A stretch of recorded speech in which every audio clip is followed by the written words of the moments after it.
Hello and welcome to Spectrum News at 12. I am Janice Cobham, coming to you live from Uyo, the capital city of Akwa Ibom State. Let's take a look at the headlines. Federal government repatriates 150 Nigerians stranded in Niger Republic. Supreme Court consolidates suit by 10 states on naira scarcity, plus Foreign Ministry says Poland to deliver 4 Leopard 2 tanks to Kyiv.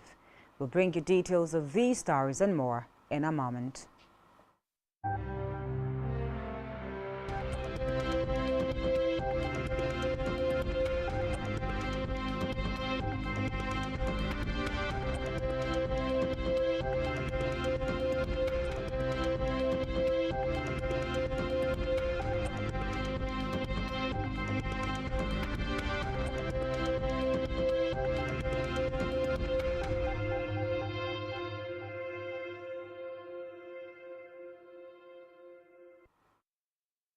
Many thanks for joining us on the news at this hour.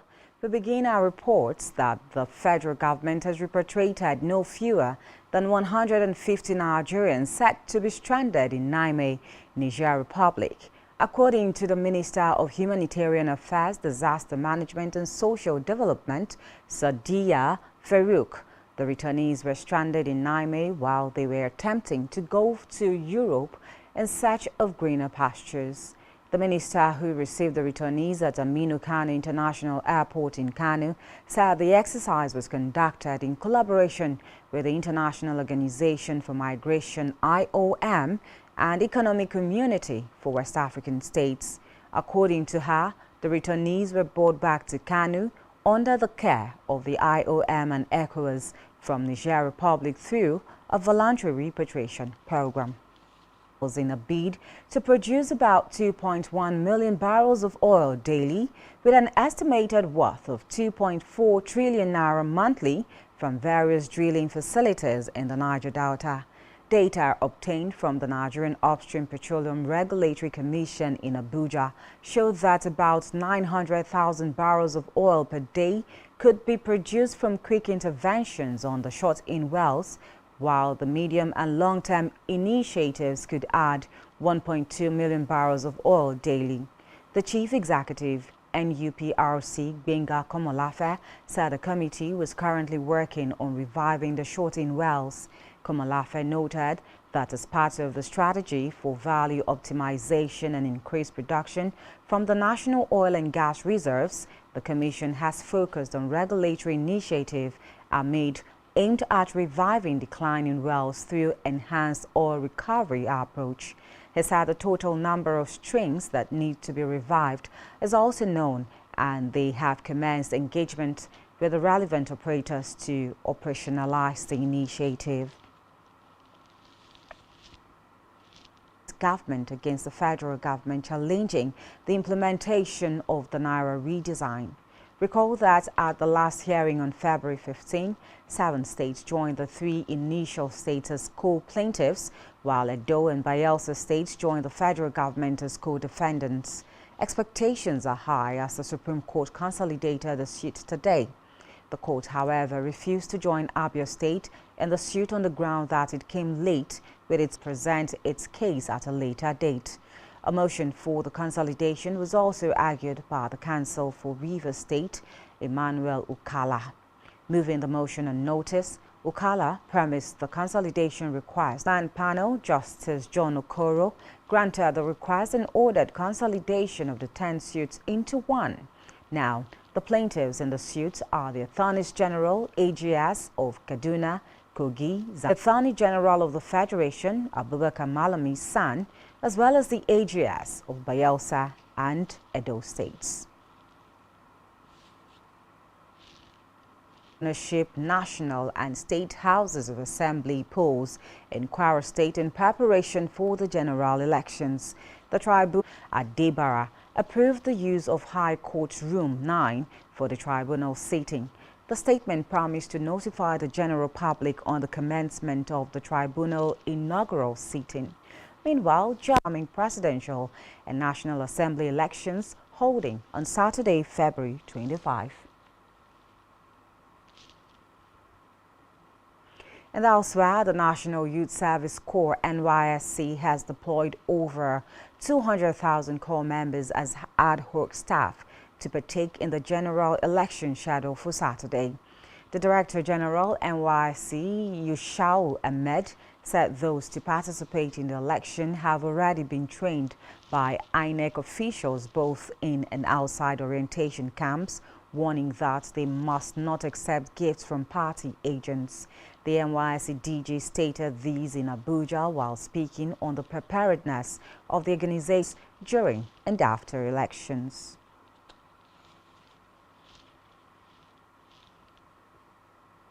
And in the meantime, the Inspector General of Police in charge of Zone 13, Oka, Anambra State, Abutu Yaro, has been drafted to Rivers State ahead of the general elections. Also deployed to the state for election duties are 4 commissioners of police who are to be supervised by Yaro. For the Rivers State Police Command, Grace Koko disclosed this in a statement in Port Harcourt. Yaro charged the deployed commissioners of police and deputy commissioners to maintain security ahead of Saturday's presidential poll. Critical stakeholders and political parties to ensure violence-free elections ahead of the 2023 polls. The UK's Minister of State for Development and Africa, Andrew Mitchell, gave the advice in a statement, noting that the UK and its government remain committed to a regional and global democracy. He urged party officials to respect electoral laws and institutions as well as avoid hate speech.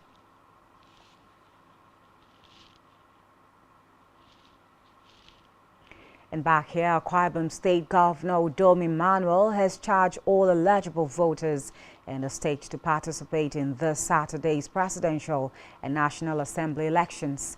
Governor Emmanuel gave the charge while addressing party faithfuls at the gubernatorial campaign rally of the People's Democratic Party in to follow all election procedures on election day to enable them cast a valid vote. He warned eligible voters against selling their permanent voters' cards, PVCs, as it was the only power they have to elect leaders of their choice. Government House correspondent Jane Uwa reports that Governor Emmanuel, who is also the chairman of the PDP, the Presidential and National Assembly election hold this Saturday, while the governorship and state assembly elections are scheduled to hold on March 11, 2023.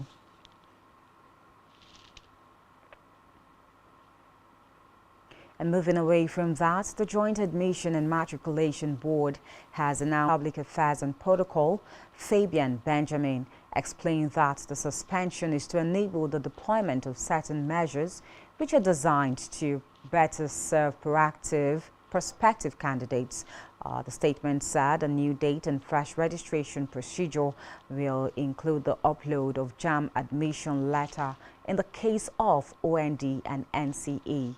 Admission letters issued by universities in the case of university diploma and admission letter issued by A-level examination bodies would be announced in due course. The statement added that only JAMB officers are approved to register candidates for direct entry.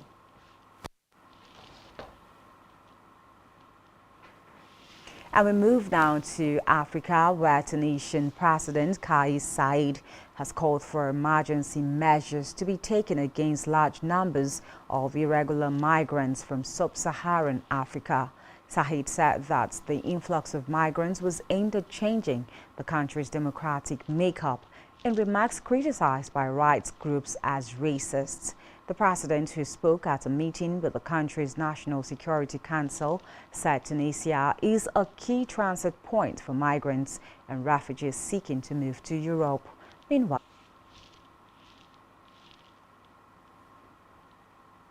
and still in Africa, the US, Britain and European Union are reportedly to announce fresh sanctions targeting military commanders and militia leaders involved in the ongoing fighting in Eastern Democratic Republic of Congo.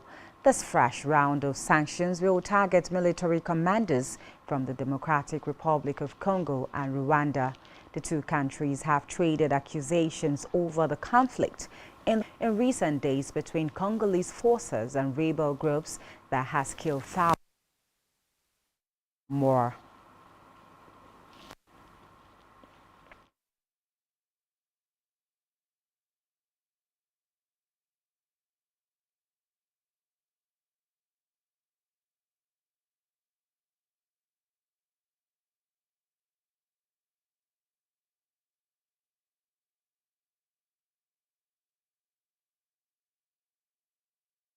Foreign scene where Poland Foreign Ministry says the country will be delivering 14 Leopard 2 tanks to Ukraine in the next 2 to 3 weeks once the training of the Ukrainian troops is completed.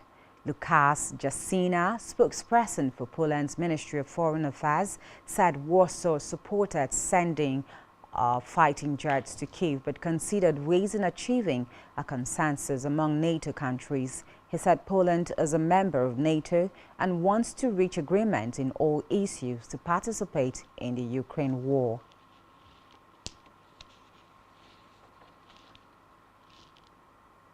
And still on the foreign scene, Ukrainian President Volodymyr Zelensky said he has not seen any official peace plan from China and is counting on international support for Ukraine's own peace formula. During a joint press conference with Italy's Prime Minister, although China said it is willing to work with other. And still to come in the news, Champions League, Real Madrid beats Liverpool 5-2. Do stay with us.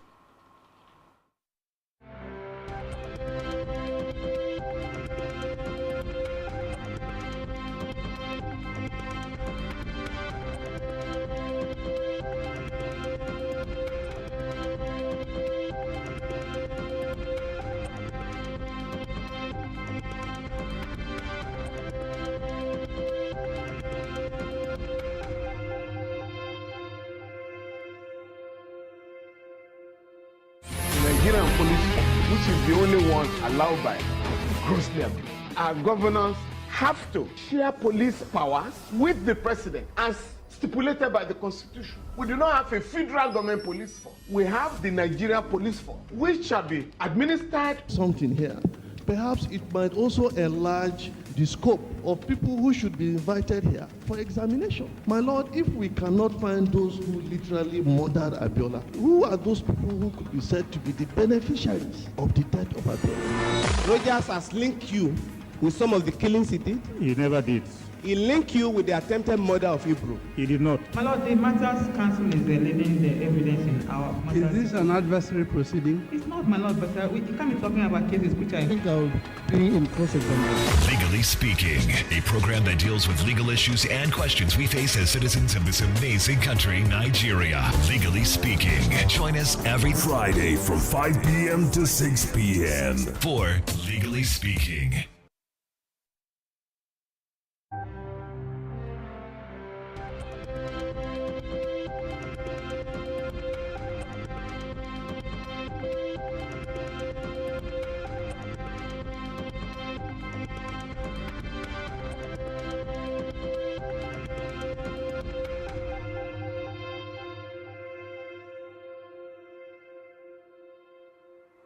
Many thanks for still being there. Now to the rest of our stories. We begin with our business news. In business, the Executive Secretary and Chief Executive, Nigerian Investment Promotion Commission, NIPC, Saratu Umar, has appealed for sustainable prosperity for current and future generations. Speaking during the stakeholders forum with the diplomatic community in Abuja, she said the commission recognized the role of the diplomatic community as a critical stakeholder in investment promotion, noting that based on the mandate, diplomats do not only assist in delivering marketing messages to target groups of potential investors, but also manage relationships and provide the relevant information required for investors to make informed investment decisions. And still in business, the Nigerian National Petroleum Company Limited and of 1.8 million barrels per day quota allocated to Nigeria by the Organization of Petroleum Exporting Countries, OPEC, and called to discuss the challenges of crude oil theft and losses affecting the oil and gas sector. He stated that the rectangular security approach, comprising the company and partners, regulators, government, security agencies and host communities, to the current 1.67 million barrels per day.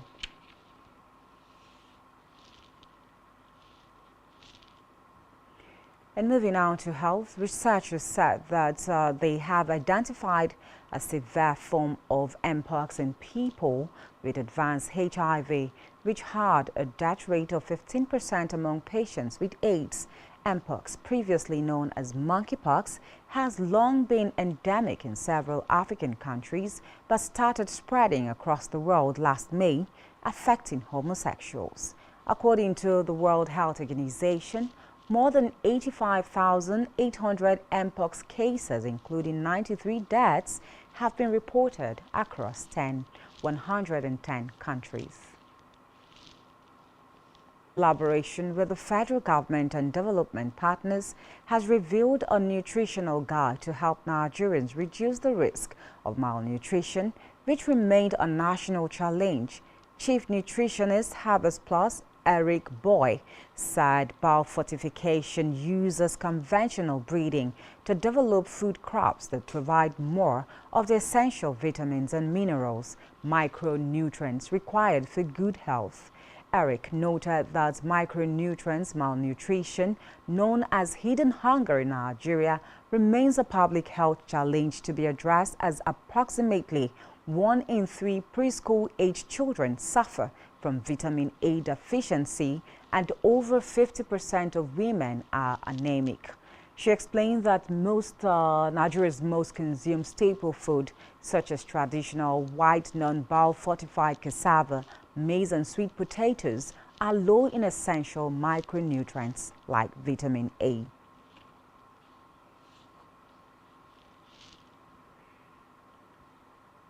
Moving up now to sports stories, Egypt's under-20